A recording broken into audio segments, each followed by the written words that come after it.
할렐루야. 오늘도 주 안에서 기뻐하고 승리하는 하루가 되시기 바랍니다. 오늘은 에스라서 10장 말씀인데 전장 중에서 1절부터 4절까지 제가 봉독하겠습니다. 에스라가 하나님의 성전 앞에 엎드려 울며 기도하여 죄를 자복할 때에 많은 백성이 크게 통곡하며 이스라엘 중에서 백성의 남녀와 어린 아이의 그 무리가 그 앞에 모인지라. 엘람 자손 중 여힐의 아들 스가냐가 에스라에게 이르되 우리가 우리 하나님께 범죄하여 이 땅 이방 여자를 맞이하여 아내로 삼았으나 이스라엘에게 아직도 소망이 있나니 곧 내 주의 교훈을 따르며 우리 하나님의 명령을 떨며 준행하는 자의 가르침을 따라 이 모든 아내와 그들의 소생을 다 내 보내기로 우리 하나님과 언약을 세우고 율법대로 행할 것이라. 이는 당신이 주장할 일이니 일어나소서. 우리가 도우리니 힘써 행하소서 하니라. 아멘.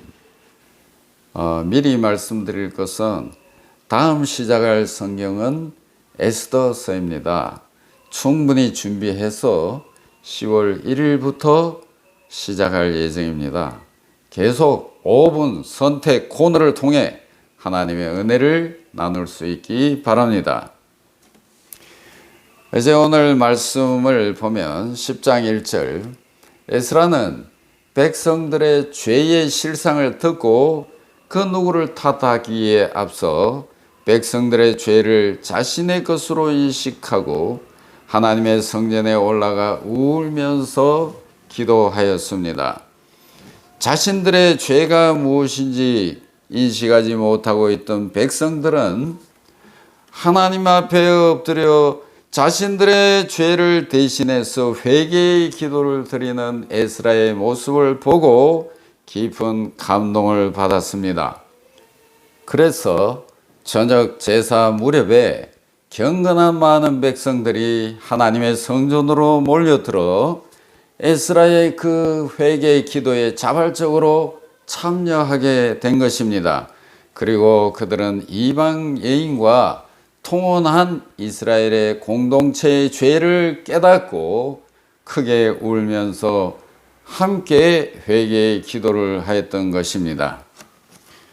이처럼 영적 지도자와 깨어있는 성도들이 가정과 교회 공동체와 민족 공동체의 죄악을 위해 하나님께 나아가서 울며 기도하면 성령께서 역사하셔서 오늘도 수많은 사람들이 죄를 깨닫고 회개운동에 참여하게 된다는 사실을 깨닫게 되는 것입니다.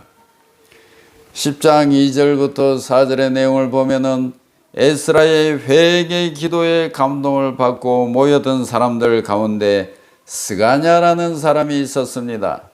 그는 회개에 참여한 사람들을 대표해서 에스라에게 강력한 개혁 의지를 전했습니다. 그것은 이스라엘 공동체 가운데서 이방인 아내와 그녀로부터 얻은 자녀들을 다 내보내겠다는 것이었습니다. 그러면서 에스라에게 자신들을 지도해 줄 것을 요구했습니다. 이제 5절에서부터 보면 스가냐에 의해 백성들의 개혁 의지가 전달되자 에스라는 슬픔을 딛고 일어나서 백성들에게 맹세를 시켰습니다. 우리들은 우상을 섬기는 이방인 아내와 자녀들을 다 내보낼 것을 여호와의 이름으로 굳게 서약합니다. 아마 그와 같은 내용으로 맹세를 시킨 줄 압니다. 그리고 6절 말씀을 보면 에스라는 이스라엘의 공동체의 신앙 개혁을 본격적으로 진행하기 전에 먼저 하나님 앞에 금식으로 기도한 것을 보게 됩니다. 그는 제단 앞으로 나아가서 새 성전 스룹바벨 성전의 귀퉁이에 위치해 있는 여호와 하나님의 방으로 들어가서 금식하며 백성들의 죄악을 슬퍼했다는 것입니다. 어렵고 중대한 일을 앞두고 그는 먼저 하나님 앞에 금식하며 기도한 것입니다. 에스라는 이 신앙 개혁이 사람의 의지나 능력으로 이룰 수 없음을 알고 금식하며 하나님의 도우심을 구했던 것입니다. 7절 8절 보면 그러고 난 다음 개혁의 실제적인 조처로 방백들과 장로들의 이름으로 예루살렘 총회를 소집하는 공포문을 발표했습니다. 그 내용은 3일 내에 모든 백성은 예루살렘에 있는 성전의 광장으로 모여라. 그리고 참석하지 않는 자는 그 재산을 몰수하고 이스라엘 총회에서 추방한다는 것이 내용이었습니다. 에스라의 공포문을 접한 이스라엘 백성들은 3일 내에 모두 예루살렘 성전 광장으로 모였습니다. 그리고 이스라엘 백성 전체의 동의하에 종교 개혁에 대한 집행이 결의됐습니다. 에스라가 선포한 개혁의 지침, 다시 말해서 이방인 아내와 헤어지라는 결정에 모든 백성이 순종하기로 한 것입니다. 16절부터 보면 이방 여인들을 내보내기에 앞서 에스라는 누가 이방인 아내를 맞아들였고 또 그 중에서 누가 여전히 우상을 숭배하고 있는지를 조사하기 위해서 사람들을 지명하고 세웠습니다. 이제 18절부터 44절에는 이방 여인과 통혼한 사람들의 명단이 기록이 되어 있습니다. 전체 113명이었는데 그 중에서 제사장 집안의 사람들이 17명이었고 레위 사람들이 10명이었고 일반 백성들이 86명이었습니다. 제1차 귀환한 자들의 수가 5만 명이라고 할 때 그 113명의 통혼자의 수는 전체 0.2% 정도 되는 작은 수입니다. 때문에 어떤 분은 이렇게 말할 수 있을 것입니다. 이런 적은 수의 통혼 사실이 온 백성에게 미칠 영향은 미미하지 않겠는가? 크게 걱정할 필요가 있겠는가? 이렇게 말할 수 있습니다. 그러나 여러분, 진정 공동체를 오염시키는 것은 극히 작고 사소한 것에서부터 시작됩니다.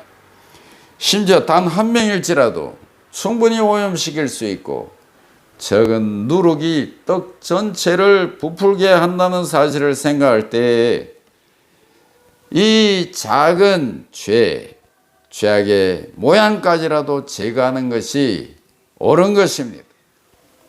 기도하겠습니다. 하나님 아버지, 죄 가운데 있는 이웃과 이 백성을 바라보면서 교회 공동체와 민족 공동체를 바라보면서 정죄하거나 한탄하기보다 에스라처럼 기도하는 저희들이 되기를 원합니다. 그들을 탓하기보다 울며 회개의 중보기도를 할 수 있는 마음을 주시옵소서. 에스라가 하나님의 성전에 올라가 울며 기도할 때 백성들은 죄를 깨닫기 시작하고 함께 회개하기 시작했습니다. 하나님 나라가 임하기 시작했습니다. 죄를 자복하고 이방 여인을 내보내기로 했습니다. 끊어야 될 것 끊었습니다. 포기해야 될 것 포기했습니다. 저희들에게도 그와 같은 단호한 믿음을 주시옵소서. 아무리 큰 대가를 치른다 하더라도 회개하고 단호히 하나님 말씀으로 돌아오게 하옵소서. 내가 먼저 울며 회개할 때 우리 가정이, 우리 교회가, 우리 민족 공동체에 성령의 역사가 일어남을 믿습니다.